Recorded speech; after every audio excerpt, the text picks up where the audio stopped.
If you like this video, subscribe to my channel, but let's get right to it. Spider-Man Far From Home.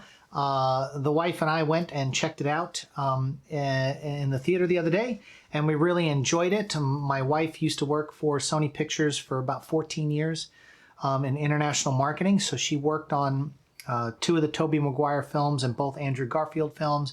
And she told me a story. She loves Spider-Man.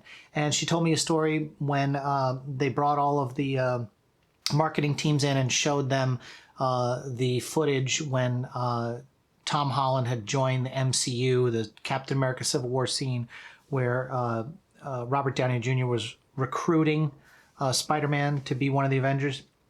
And Underoos, you know.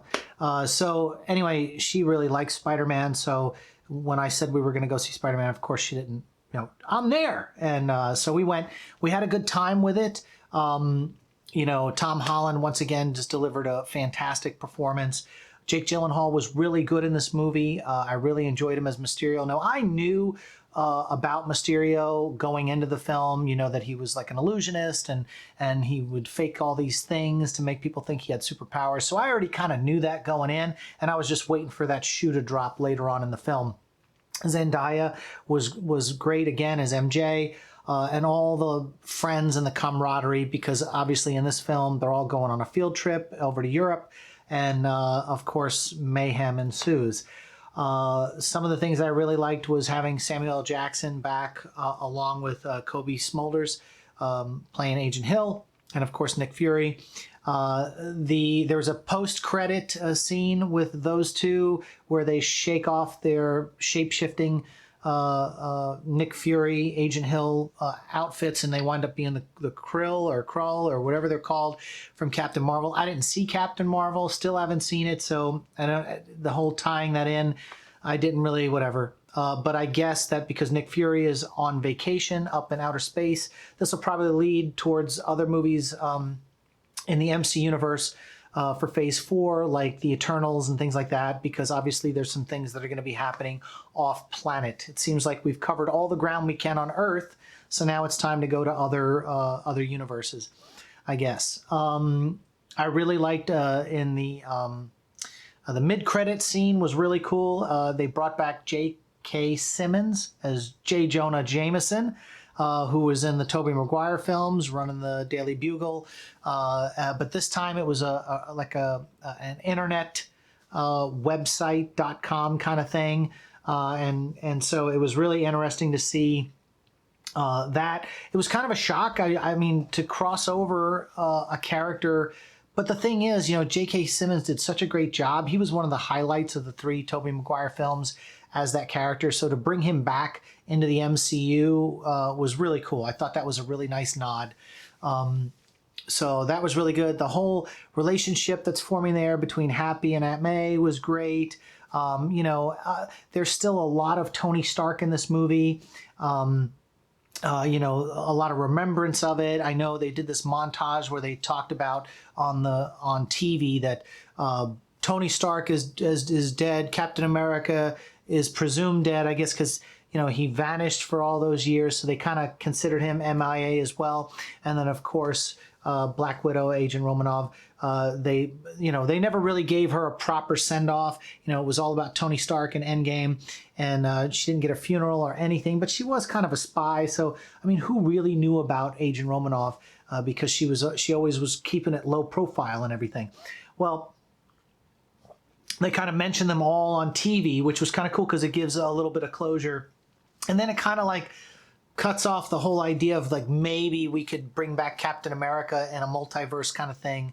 It looks like they don't want to bring him back for anything, and nor does Chris Evans. I think he's done and put the character away, and we're going to see, like, you know, the Falcon take over. But getting back to Spider-Man, I thought it was a good film.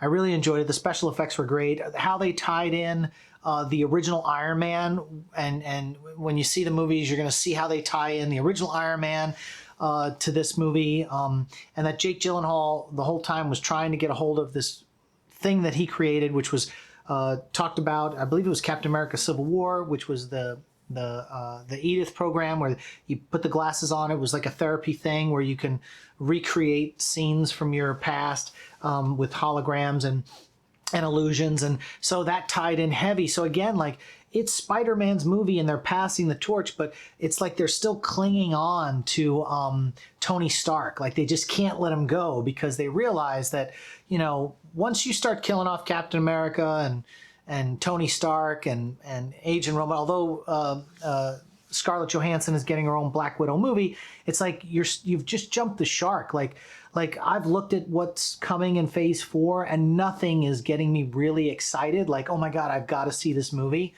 And I wonder if even Marvel is starting to sense that. But again, it's a coming of age kind of thing with Spider-Man and Peter Parker trying to become his own man. And at the same time, he wants to have a break from all the saving the world stuff that he's been doing. And he just wants to be the friendly neighborhood Spider-Man and wants to go on this European vacation with his classmates. But of course, you know, chaos ensues. He gets dragged into this whole thing. I love the introduction of the black suit. That was really cool how they brought that in because he forgot his suit at home.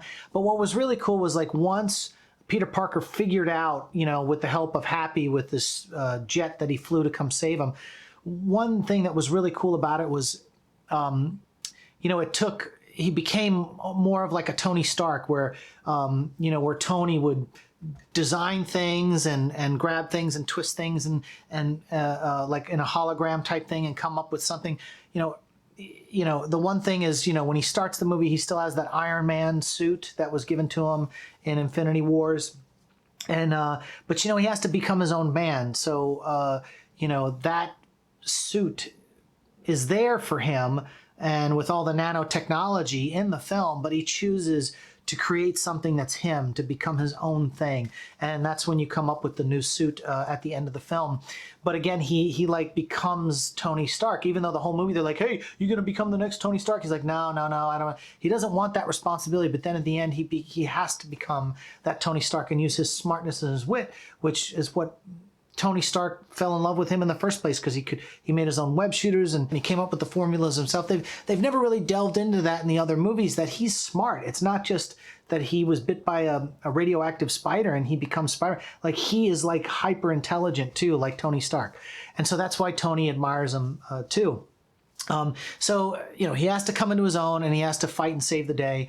And of course, you know, look, the movie is good as a whole.